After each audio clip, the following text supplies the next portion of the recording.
نحمده ونصلي ونسلم على رسوله الكريم اما بعد فاعوذ بالله من الشيطان الرجيم بسم الله الرحمن الرحيم عن انس بن مالك الكعبي قال قال رسول الله صلى الله عليه وسلم ان الله وضع عن المسافر شطر الصلاة والصوم عن المسافر وعن المرضع والجبلاء۔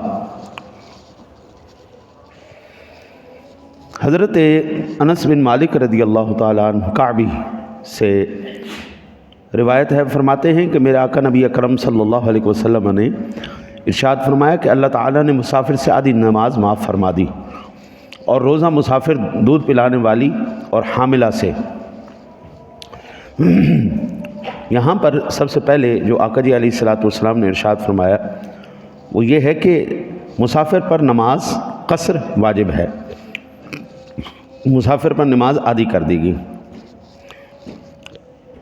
بعض ساتھی نے مجھ سے جب انہوں نے یہ مسئلہ پوچھا، انہوں نے کہا جی ہم تو نماز پوری پڑھتے ہیں جب اللہ تعالیٰ نے اور اس کے حبیب کریم علیہ الصلوۃ والتسلیم نے ایک قانون بنا دیا ہے، ایک حکم فرما دیا ہے، تو آپ اس قانون کو یا حکم کو کیوں توڑتے ہیں؟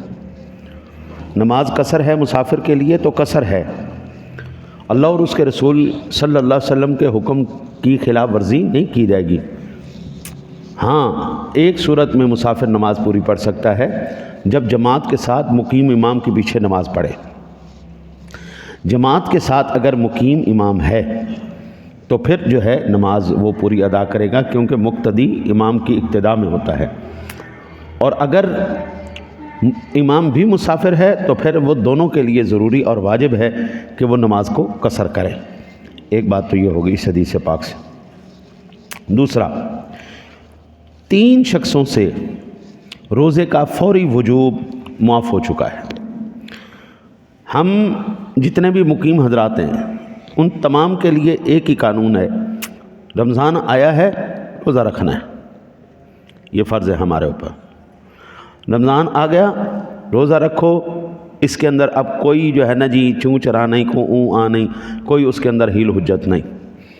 ہر ایک مقیم آدمی، الا یہ کہ جن کے بارے میں میرے آقا جی علیہ الصلوۃ والسلام نے فرمایا، ایک آقا جی نے فرمایا کہ حاملہ دودھ پلانے والی عورت،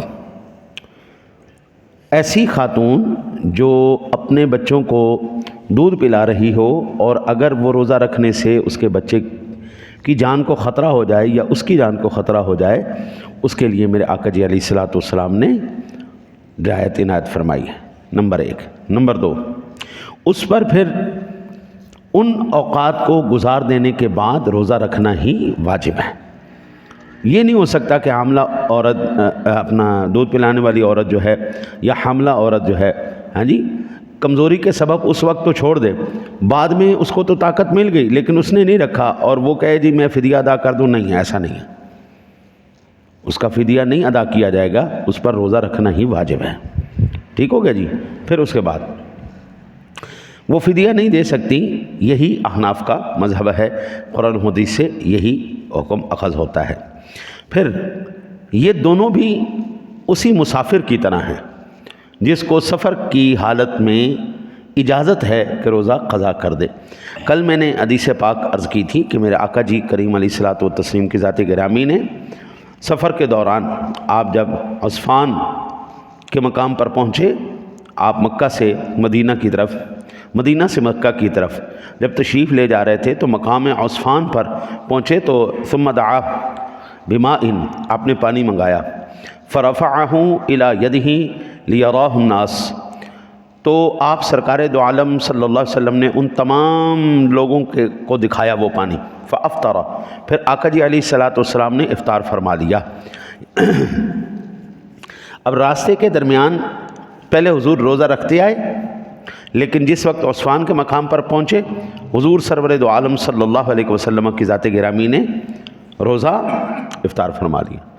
اب مسافر کے لیے دونوں چیزیں ہو گئی، مسافر کے لیے اور ان بھی جو میں نے عرض کیا ہے ان کے لیے، حاملہ خاتون ہو یا دودھ پلانے والی خاتون ہو، اگر ان کے پاس اتنی طاقت ہے کہ وہ ساتھ روزہ بھی رکھ رہے ہیں اور یہ سارے معاملات بھی وہ پورے کر رہے ہیں تو ٹھیک ہے، روزہ رکھیں، اور اگر وہ نہیں کر سکتے تو پھر اس میں اسلام نے ان کو اجازت دے دی کہ ٹھیک ہے آپ وہ ایسا معاملہ کرو کہ ٹھیک ہے بعد میں اس کی قضا کر لو۔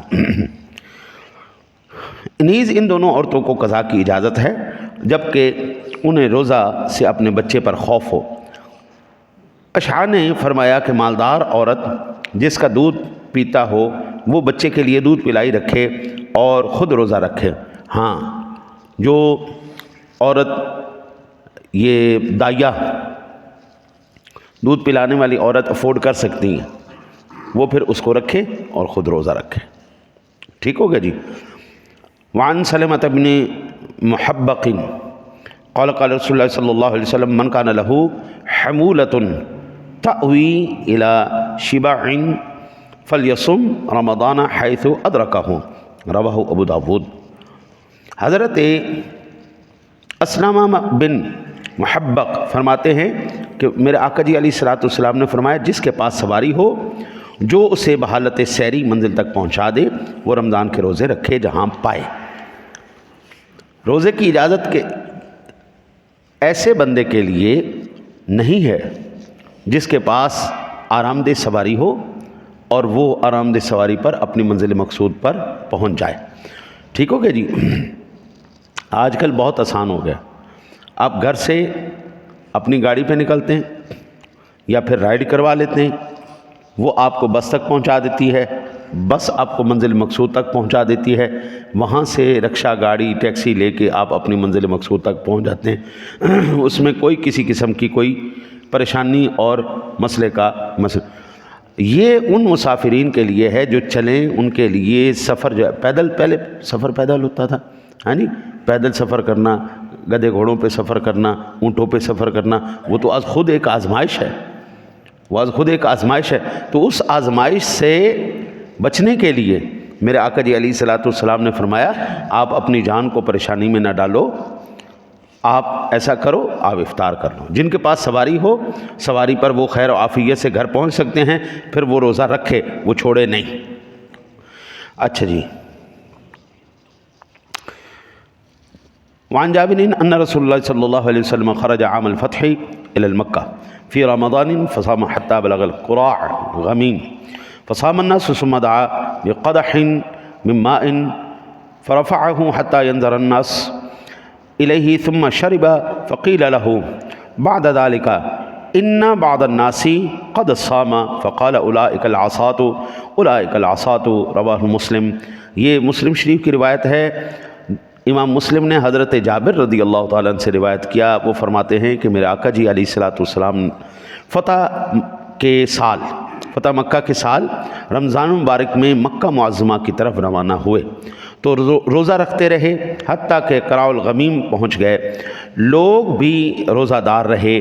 پھر حضور نبی اکرم صلی اللہ علیہ وسلم نے پانی کا پیالہ منگایا، اسے اٹھایا حتیٰ کہ آپ کو لوگوں نے دیکھا، پھر پیا۔ اس کے بعد حضور سے عرض کیا گیا یا رسول اللہ آپ نے تو افطار کر لیا ہے لیکن بعض لوگوں نے روزہ رکھ لیا ہے۔ تو آپ نبی اکرم صلی اللہ علیہ وسلم نے فرمایا یہ لوگ گناہ گار ہیں، یہ لوگ گناہ گار ہیں۔ جب حضور سرور دو عالم صلی اللہ علیہ وسلم کا حکم پاک آ گیا بات ختم ہو گئی۔ جب آپ جناب کا عمل آ گیا، آپ کا حکم آ گیا، اب جرت نہیں ہونی چاہیے کوئی نبی سے آگے بڑھ جائے۔ حضرت میں اس بات کو سمجھتا ہوں عبادت وہی ہے جو اللہ اور اس کے رسول کے احکام کے مطابق ہو، جو اللہ اور اس کے رسول سے آگے بڑھنے کی کوشش کرے، وہ کوئی عبادت نہیں۔ صحابہ کرام بیٹھے ہوئے تو انہوں نے کہا کہ یار نبی اکرم صلی اللہ علیہ وسلم کی ذات گرامی کی عبادات ہم پتہ کرتے ہیں، تو ہم حضور کی عبادات پتہ کر کے نا جی ہم پھر اس کے مطابق اپنی عبادات کریں گے۔ وہ ام المومنین کے پاس تشریف لائے اور ان سے پوچھا کہ حضور نبی اکرم صلی اللہ علیہ وسلم کی جو عبادت کیسی ہے؟ انہوں نے بتایا کہ حضور سرور دو عالم صلی اللہ علیہ وسلم آرام بھی کرتے ہیں، آپ نماز بھی پڑھتے ہیں، یہ آپ کے معمولات ہیں۔ تو ان لوگوں نے آپس میں کہا کہ بھائی یہ تو عبادت بہت تھوڑی ہے، یہ عبادت تو بہت تھوڑی ہے، اور اللہ کے نبی ہیں، اللہ کے نبی کے لیے تو تھوڑی عبادت بھی بہت زیادہ ہے۔ پوری امت حضرت سارا دن نماز پڑھتی رہے، ساری رات نماز پڑھتی رہے، نبی کے 2 نفل کی نماز کا جو ثواب اللہ نبی کو عطا فرماتا ہے اس کے برابر نہیں پہنچ سکتے. نبی کے 2 نفلوں کے برابر نہیں ہو سکتا. نبی کی نماز نبی کی نماز ہے، اس سے آگے کو نہیں بڑھ سکتا. انہوں نے کہا جی حضور کے لیے نماز تو وہ تھوڑی عبادت بھی بہت زیادہ ہے. ہم آج کے بعد نہ جی آپس میں عہد کر لیتے ہیں. ایک نے کہا کہ آج کے بعد ساری رات میں بستر پر نہیں سوؤں گا، ساری رات میں نمازیں پڑھاؤں گا، نماز پڑھوں گا، نماز نماز نماز نماز نماز نماز نماز. ایک نے کہا کہ میں آج کے بعد کبھی بھی کسی عورت کے پاس نہیں جاؤں گا، اپنی بیوی کے پاس نہیں جاؤں گا. ایک نے کہا جی میں آج کے بعد ساری زندگی روزہ رکھوں گا. حضور سرور دو عالم صلی اللہ علیہ وسلم آپ تشریف لے آئے. آپ نے فرمایا او بھئی کیا باتیں کر رہے ہو؟ عرض کی یا رسول اللہ ہم نے آپ کے معاملات پوچھے، معاملات پوچھنے کے بعد ہم نے آپس میں یہ فیصلہ کیا ہے، آپ تو اللہ کے نبی ہیں، آپ کی عبادات تو بہت زیادہ ہیں، تو یا رسول اللہ ہم نے یہ آپس میں اجتہاد کیا ہے کہ آج کے بعد میں ساری زندگی یہ کام کروں گا، یہ کام کروں گا، یہ کام کروں گا. آقا جی کو جلال آ گیا. اب فرمایا تم اللہ اور اس کے رسول سے آگے نکلنا چاہتے ہو؟ تم کیا سمجھتے ہو تمہارے اوپر تمہاری بیویوں کا حق کوئی نہیں؟ تمہارے نفس کا حق کوئی نہیں؟ یہ کون سی عبادت ہے؟ یہ کوئی عبادت نہیں. عبادت وہی ہے جو اللہ اور اس کے رسول بتائیں، جو ان کے حکم کے مطابق ہو. جب حضور سرور دعا اس کائنات عالم کے اندر آپ ہوں، میں ہوں، کوئی بھی ہو، اس سب کو ایک ایک مرد کی طاقت دی گئی ہے. اللہ تعالیٰ نے اپنے نبی کو 100 جنتیوں مردوں کی طاقت عطا فرمائی ہے، اور 100 دنیا کے طاقتور ترین پہلوان ترین آدمی ہوں تو ایک جنتی آدمی کی قوت بنتی ہے. اللہ تعالیٰ نے اپنے حبیب کو 100 جنتی مردوں کی قوت عطا فرمائی. حضور سرور دو عالم صلی اللہ علیہ وسلم وہ ذات جو 15 دن مسلسل صوم وصال رکھتے ہیں، 15 دن صوم وصال رکھتے ہیں، اتنی قوت کا مالک وہ افطار کر رہا ہے، تو جرت کس کی ہے؟ تو ظاہری بات ہے پھر جس نے روزہ رکھا، میرے آقا جی علیہ الصلوۃ والسلام نے ارشاد فرمایا اولئک العصاۃ اولئک العصاۃ، وہ لوگ گناہ گار ہیں، وہ لوگ گناہ گار ہیں، وہ لوگ گناہ گار ہیں. اللہ اور اس کے رسول سے آگے نہیں بڑھنا.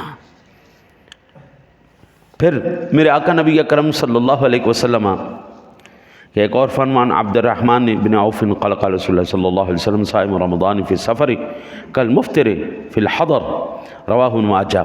حضرت عبد الرحمن ابن عوف فرماتے ہیں کہ میرے آقا جی علیہ الصلوۃ والسلام نے ارشاد فرمایا کہ سفر میں رمضان کے روزے رکھنے والا ایسے ہے جیسے گھر میں افطار کرنے والا. گھر میں بندہ روزہ نہ رکھے ٹھیک ہے، کوئی روزے دار نہیں، تو سفر میں جس نے کیا اس کو بھی کوئی اجر نہیں ملنے والا، اس نے کوئی ایسا اچھا کام نہیں کر دیا. کس وقت؟ جس وقت سفر صعوبت والا ہو، جس وقت سفر کیونکہ پچھلی حدیث سے ہمیں پتہ چل گیا کہ اگر سفر آپ کو آسانی سے ہو جائے ہے نہیں تو اس کے جس فرمایا نا جی من کان لہ حمولۃ تأوی الی شباع فلیصم رمضان حیث ادرکہ، یعنی جس کے پاس سواری ایسی ہو جو اسے بحالت سیری منزل تک پہنچا دے، وہ رمضان کے روزے رکھے جہاں پائے. ٹھیک ہو گیا جی. اللہ تعالیٰ سے ہم دعا کرتے ہیں اللہ تعالیٰ آپ کو مجھے عمل کی توفیق عطا فرمائے.